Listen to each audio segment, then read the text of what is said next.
हथवा जब बुढ़वा पकड़ के वशिष्ठ जी के रोवे लगले तो वशिष्ठ जी कहे राजन आप रोवत कहे भली। तुलसी बाबा लिखले कि धरहु धीर होई हनि सुत चारी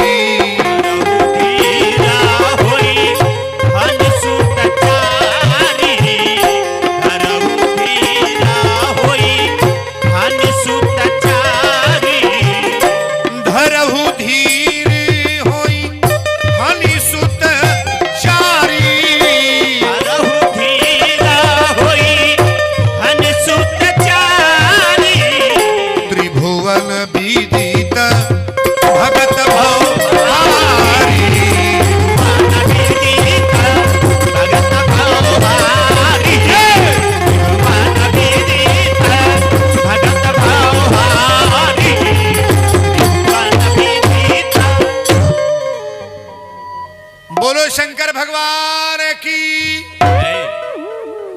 तनी हमरा और ध्यान दे। एगो मांगे गइल बड़ा कोगो दिया था कोगो दुनिया के लोग से मंगले से कुछ मिली ना। अहेजु बिना मंगले भेंटा जाला कोई गो दादा जे मांगत मांगत मर जाता ओके नहीं मिलता। बिना मंगले ओकरा पांच कोगो ए बाबा पांच गो नाती एकरा भइल बा घर गड़गड़ाइल बा। भाव निमन बता होई ना गोड़वा पकड़ के रोवे लगले। आरे गुरु है गोसैया रहुआ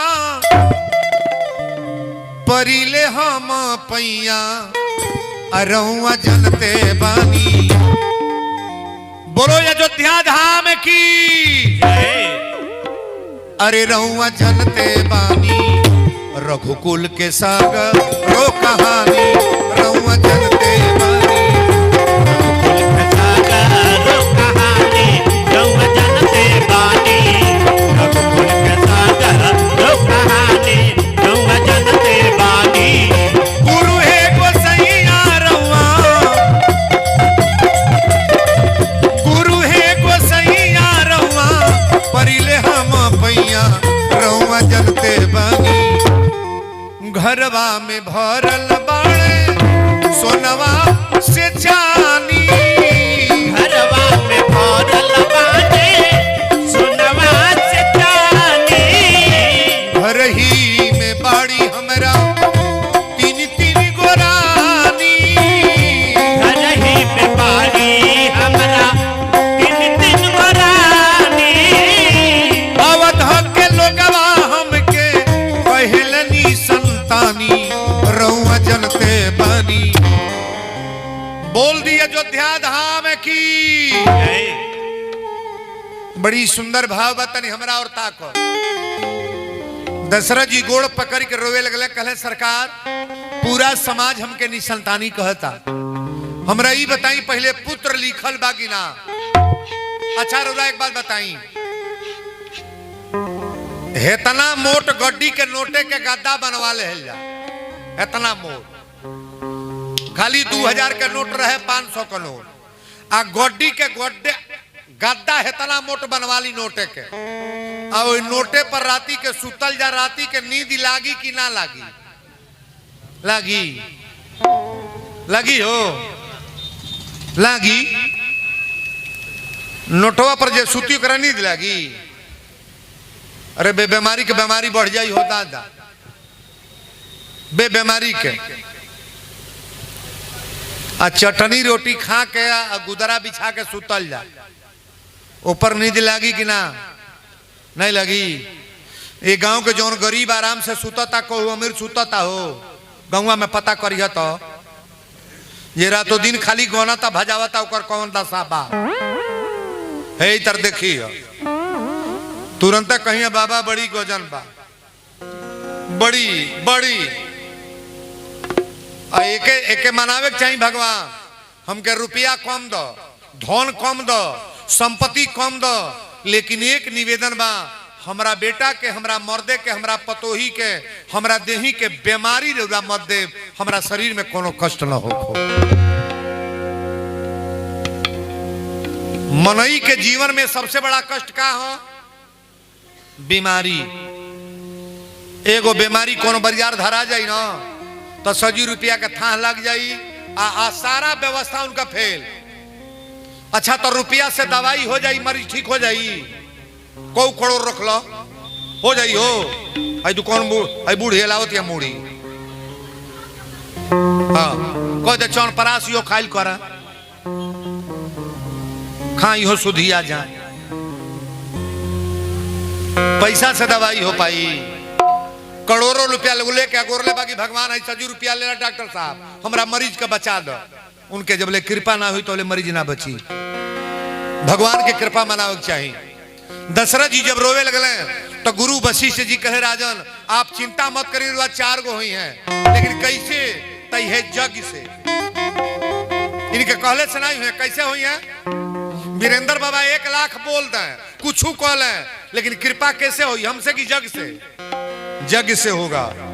वीरेंद्र बाबा किसके नाम पर आए हैं? जग के नाम पर। ये सारे आचार्य किसके नाम पर आए हैं? जग के नाम पर। ये पूजा किनका हो रहा है? जग भगवान का पूजा हो रहा है और 33 करोड़ देवताओं का आवाहन किया गया है। और जग में आपका कल्याण न हो तो ये करने कराने से कोई मतलब। दशरथ जी कहले सरकारी बताई बेटा लिखल बगना, कहले पुत्र हुई है एगो ना को गो हुई है 4 गो। धरहु धीर हुई हन सुतचारी त्रिभुवन विदित भगत भव आरी। 4 गो पुत्र हुई हैं, चारों तेजस्वी पुत्र। जौनी पुत्र की चर्चा संसार गाई महाराज। कहले पुत्र हुई हैं कैसे तो यह कथा चले जाता। श्रृंगी ऋषि वशिष्ठ बुला आवा, पुत्र काम शुभ यज्ञ करा आवा। राम जय राम सिया राम जय जय राम, राम जय राम सिया राम जय जय राम। भक्ति सहित मुनि आहुत दी, प्रगट अग्नि चरु कर तबली इन्हें। राम जय राम सिया राम जय जय राम, राम जय राम सिया राम जय जय राम। बोल दी यज्ञ भगवान की जय। चौपाई को बड़ा ठीक से समझिएगा। श्रृंगी ऋषि वशिष्ठ बुलावा।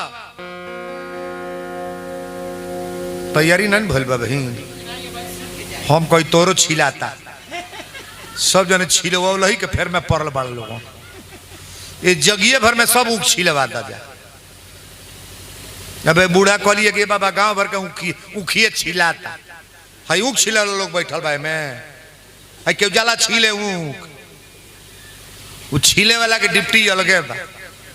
हाँ एमे कितने लड़का बा अपना माई से कबो नहीं कहे कि माई रे खेते में जो ऊख छिलाता, माई जाई खेते में माई न जतकारे नहीं हो ये गऊंगा पर तो हनो लोग कहो गौड़ेर लेके बोला ताड़ू जा कहो तड़िए बाबा ये गांव पर चली ठीक बाले 1101 रुपया ताली बजाएगा बढ़िया रहे। 1101 रुपया ये गुप्त दान बा। बाबू लोग निम्न रहे परिवार में बारी फुलवारी फुलाई रहो। महुआ में रुपया पैसा का कमी नहीं बा, खाली पहले विचार बन जाओ। अब वीरेंद्र बाबा आयल बड़े तो 3-4 दिन में तो सबके उतारिए दे।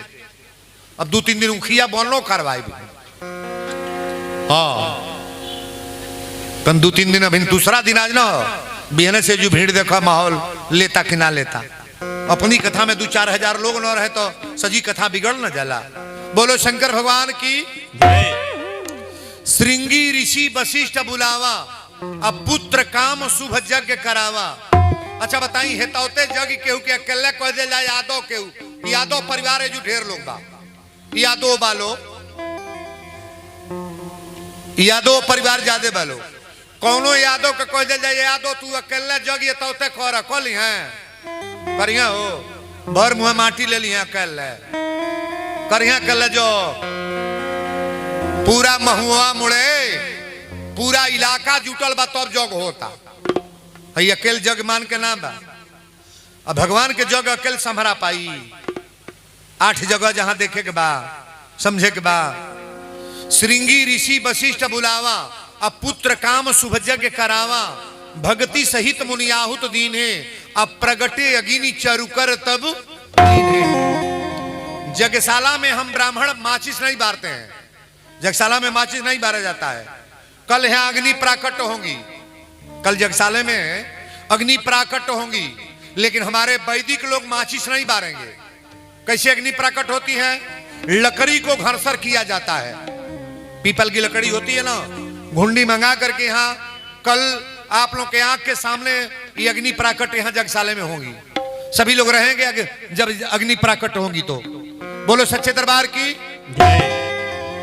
श्रृंगी ऋषि वशिष्ठ बुलावा, पुत्र काम शुभ यज्ञ करावा, भक्ति सहित मुनियाहुत दीने, अब प्रगटे अग्नि चरुकर तब लीने। अग्निदेव महाराज के आहुति दिहल गई, और जब आहुति दियाइल तो हब के प्रसाद लेके अइले। यह प्रसाद जो वशिष्ठ कछु हृदय विचारा, अब पूरन काम भय सिद्ध तुम्हारा, यह विबाट देव निपजाई, और जथा जोग्य जही भाग्य बनाई। अच्छा बताई है, यज्ञशाला के प्रसाद काम करी कि ना करी? तनी ईमानदारी से ही है, प्रसदिया तन ले ली है जौन वीरेंद्र बाबा बतावे जाता है। एहू जो खीर बनेला है भीतरा, अब जे नहीं जानता होता तो कौन तर जानता जोग होता, जोग जोगी में चला परिक्रमा कर। हमारा तो बुझाता मैंने एहू मोहल्ला के लोग परिक्रमा नहीं करता। 4 गो लड़की घूमत रही, सो का जाने घूमत रही, सो बन हो हम बड़ा सुतो अली है, तब से यह 4 गो कांटा बाड़ी का जाने यही कुल का नावे लिखाइल बका दो जोगी। कोनो जरूरी नहीं बाकी 24 घंटा परिक्रमा कर। सुबेरे आव, 5 फेरा घूम, 2 फेरा घूम, जितना पार लाग जा, लेकिन जग आचार्य के बुला के इनका नाम से कह दे कि बाबा हम संकल्प करतनी, हमरा एगो बेटा ना बा, बेटा खातिर संकल्प करी। हमरा पतोही के लड़का ना भइल बा, चाहे हमरा बेटा के नौकरी ना लागता, चाहे हमरा घरे हई कष्ट बा, उन नाम रख के संकल्प कराओगे तब परिक्रमा बढ़िया है। ये लड़कियां जो घूम रही है ना, इनको भी संकल्प करना चाहिए। नौकरी के लिए संकल्प कराना है, शिक्षा के लिए, आगे बिया है खातिर। बात बुझाता? बहुत लोग ऐसा बाबा हमार बेटी हो गल बा 40 वर्ष के, अब बियाह नहीं होता, बियाह तो नहीं होता। वो लड़की के कपारे पर कलसा उठवा दो, नियम से परिक्रमा कराव, देखा ओकर बियाह समय असो अगर गोधन कुटा गल बा, अगर बियाह तय न हो जा तो कहिया वीरेंद्र बाबा तू फाराडे बोल के गोल बड़ा। पहले नियम जान लो आप। ये जो यज्ञशाला पर आओ, आचार्य हमारे बबलू पंडित हैं और बड़े अच्छे पंडित हैं लोग। संकल्प कह के जेकरा शरीर से औलाद ना बढ़े, 11 फेरा चाहे 21 फेरा लाल फूल से परिक्रमा हुई। अड़हुल का फूल भी मिल रहा है, गेना की फूल लाल मिल रहा है, हर तरह का फूल मिल रहा है। लाल फूल से परिक्रमा पुत्र के लिए होगा और नियम से परिक्रमा करिए आप। जेकरा परिवार में बीमारी बा, तुलसी का पत्ता ले ले, तुलसी का पत्ता लेकर के और नियम से परिक्रमा संकल्प करके करो, देखो बीमारी समाप्त होता है कि नहीं। जौने लड़की के शादी तय ना होता, उस लड़की का नियम आप समझ लें। उस लड़की को यहाँ जगसाले पर लाइए, जगसाले पर लाइए और गड़ी का गोला का दाना छोट छोट काट लें, गड़ी का गोला, और नियम से बाबा को बुला करके आचार्य को संकल्प करके और नियम से परिक्रमा कराओ, देखो लड़की की शादी तय हो रही कि नहीं हो रही है। रउरा घर में संपत्ति रुकत ना बा, धन दोनों बेकते आ जा, घर के पुरनिया, घर में जे भी परिवार के लोग बा, नियम से संकल्प करके परिक्रमा करिए आप, देखिए आपके घर में प्रगति हो रहा है कि नहीं हो रहा है। ये हमारा आपका खेल नहीं है, ये भगवान की लीला है। हेजू से कल्याण ना होई तो दुनिया ऑल इंडिया घूमल कर, जग कोई खेल खिलौना थोड़ो ना। कुंड बनाया गया है, 7 गो 9 गो पंडित वैदिक बुलाए जाते हैं, एगो सत्यनारायण भगवान के कथा सुनत में हमनी के कुल हो जाता। यहाँ इतनी बड़ी जग हो रही है और जग में कल्याण नहीं होगा। पूजा पाठ और कथा में इतना तो शक्ति जरूर है महाराज, आप जो सोचेंगे वो होना है। भगवान की कृपा, विश्वास करके कथा सुनो और नियम का पालन करो आप। हो तब ही राय प्रिय। दशरथ जी प्रसादी लेके गए बड़े, कौन प्रसाद? तो तो यज्ञशाला के जब खीर तैयार होई ना तो ये प्रसाद अपना घरे जरूर जाए चाहिए। जुआई तो यज्ञशाला में जब वीरेंद्र बाबा कथा बन करें तो 3 फेरा परिक्रमा कैले के बाद जग भगवान के प्रणाम करके तब अपने घरे जाए चाहिए। ऐसा नहीं कि जब मन करे तब आओ और जब मन करे जा ना, एक बार आओ और एक बार जाओ। हो तब हीराय प्रिय नारी बोलाई,